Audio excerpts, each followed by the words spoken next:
Oh, heck yeah, Oreos. Yeah, you want one? Yeah.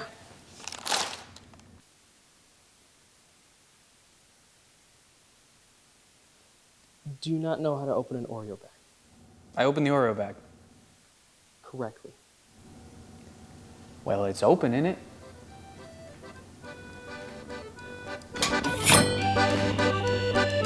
Welcome back to Shef Satt, the show where we have absolutely no idea what we're doing. We're happy you're here. It's episode 2 of season 3. We're excited to be here today. Woo! Woo! Woo! Woo!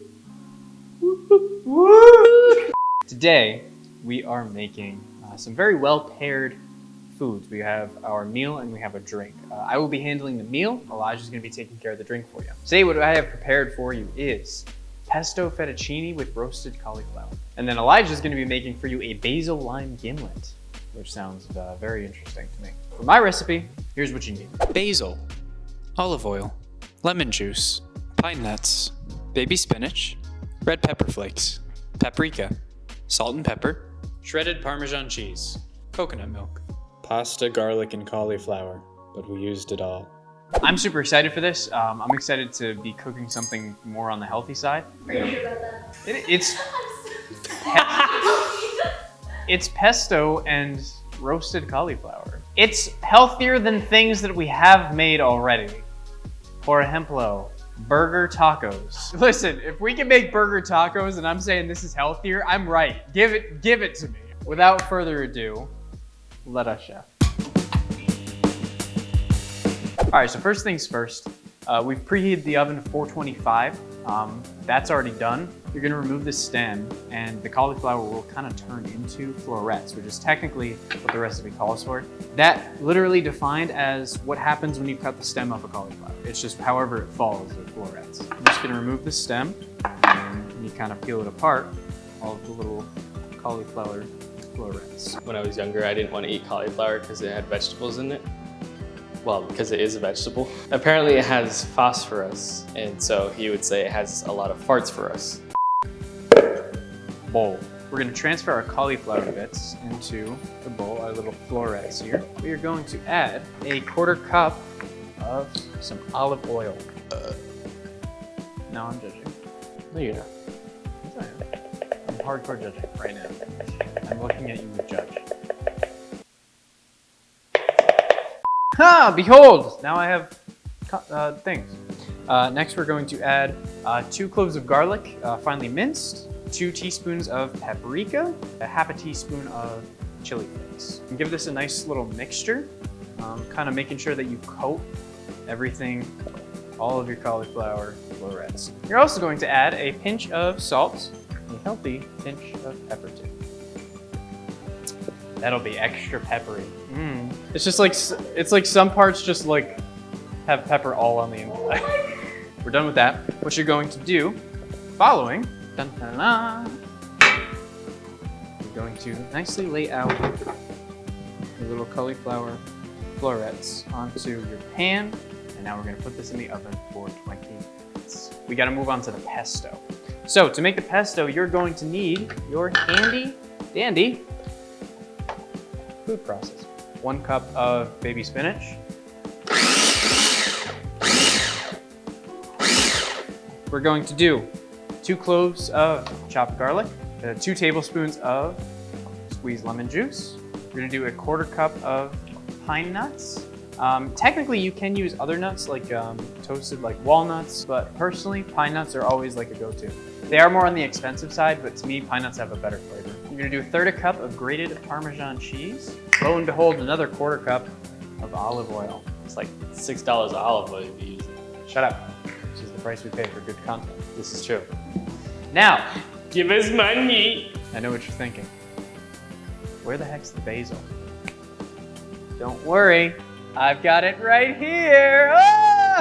Oh! This calls for a 1.5 cups. Go to town. Yeah, a 1/4 cup of canned full-fat coconut milk.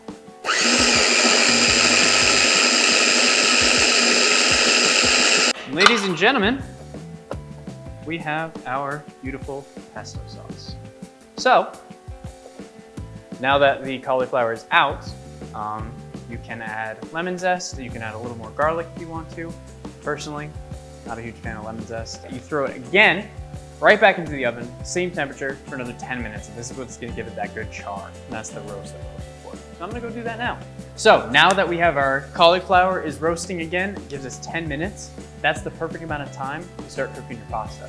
I'm gonna start boiling a pot of water. You're gonna throw your pasta in, you're gonna cook it for 12 minutes to get it al dente. Anyway, so I'm gonna go do that now, and then hopefully by the time that the cauliflower is done roasting, our pasta will be done, we can throw our pesto in there, and we can make this and plate it. Welcome back to my office. As you know, we're making a basil lime gimlet. This is something new and very intrigued to see how it tastes. Here's what you're gonna need for this. Basil. Your gin of choice, 2 limes, simple syrup, or agave nectar. So you can take your cocktail shaker, or you can use a mason jar. What you're gonna do is you're gonna start with, because I'm making for 2, we're gonna do 16 leaves. 1, 2, 3, 4, 5, 6, 10, 11, 12, 13, 14, 15, 16. Good Lord. It's a lot of leaves. We're going to cut open 2 limes, and you're gonna use the juice of 2 limes. Oh, I forgot to do something. I'm dumb. You're supposed to muddle. Lightly muddle these at the bottom. You're supposed to do that before the lime juice, but it all gets mixed together. Kendra, I'm doing it correctly. If you're watching this, see that? It's correct. I had apparently put the limes in upside down. And like some poop tea at the end of the day, which, oh golly, it worked. So I only lasted 3 days because I was really hungry. Now you're gonna put 2 to 4 teaspoons of either agave syrup or simple syrup. I made my own simple syrup. It's very simple. It's a 1-to-1 ratio of plain sugar and water. You put it on the stove on a low heat, melt it down so it becomes a liquid, and there's your simple syrup. 6 teaspoons per ounce. It calls for 4, so I'm gonna fill this up, not entirely, but close enough to the top, just right there. And then comes the gin. This was a $7 gin, and it's gonna be delicious because it was $7. 3 ounces of gin. Misses the cup and I missed the cup. Don't come after me. I'm gonna fill this up with ice. I gotta go get some from my freezer. This one has a handle. The cocktail shaker that my parents had, the top doesn't come off. So this top is like locked onto the top of here. So I'm so used to shaking drinks, not having to worry about the top. And I bartended at a dinner party and kept forgetting to hold the top and just shook copious amounts of apple cider margarita all over me. But we're not gonna do that today.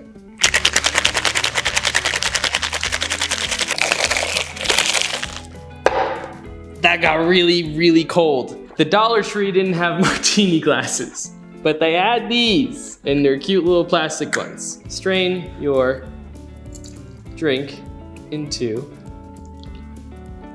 glass here. And there you have your basil lime gimlet. And now I think the pasta's done, right? Pasta's done, pasta cauliflower done. So we're gonna head on to the first bite. All right, everybody, we have made it. We are ready for the first bite. This looks amazing, dude. I'm very excited, yes. I'm really excited to try your drink. Me too, I'm so curious. It just looks so, unique. I'm gonna say we start with cauliflower. Okay, cauliflower start. I'll get a big one, a big bite. Mm-hmm. That little bit of extra pepper is coming through. Mm-hmm. The kick isn't bad because you use paprika and you use red pepper flakes too. use. Oh, I forgot. So that's not the. It's not just pepper. the black pepper. That's just to add some it's to add smoky flavor. But yeah, it's really good. The outside has a nice crust to it. But the inside still has that cauliflower kind of crunch. I'm gonna dig into this moving pasta. on to our pesto fettuccine. Mm-hmm. Mm-hmm. A chip reader. That's some baller homemade pesto. It is, right? Not gonna lie. And it's so simple. It's really good. The Parmesan comes through, the garlic comes through, the basil especially comes through, which I was worried that there wasn't gonna be enough basil in it, but you can actually, it's very pesto-y. I honestly think this is a 10 for me. I'm gonna say it's a pretty 10 good. too. Because I would eat this multiple times throughout the week. What do we think? Good? Good? The peanut gallery agrees. Yes. Oh my goodness. Peanut gallery agrees. All right. The Gimlet. The Gimlet.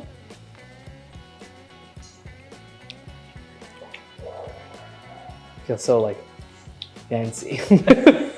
It tastes regal. It's a little bit sour, but the sweetness of the simple syrup comes through.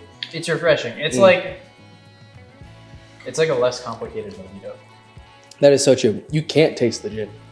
No, you cannot. No That's idea so where true. that is. Yeah. That's a little dangerous. I give this an 8. I'm It's gonna not bad, but I give it an 8. I'd go 8 too. Yeah. It's a reasonable number for it. So 8 out of 10 hats. I'm very excited to finish the rest of this. So it's time for us to wrap up. Thank you so much for your support, as always. We love you very much. We're appreciative for you sticking around to the end and seeing our reactions. Please make sure you like and subscribe if you want to. Follow us on all our socials, Instagram, Pinterest. Check out our website where you can find this recipe at some point. I try and update it with the videos, but you never know. All of that will be linked down below. And Without further ado, without further ado, bon appetit. Congrats, you made it through your first Shef Satt episode. Yay! This is probably the most coordinated one we've ever done.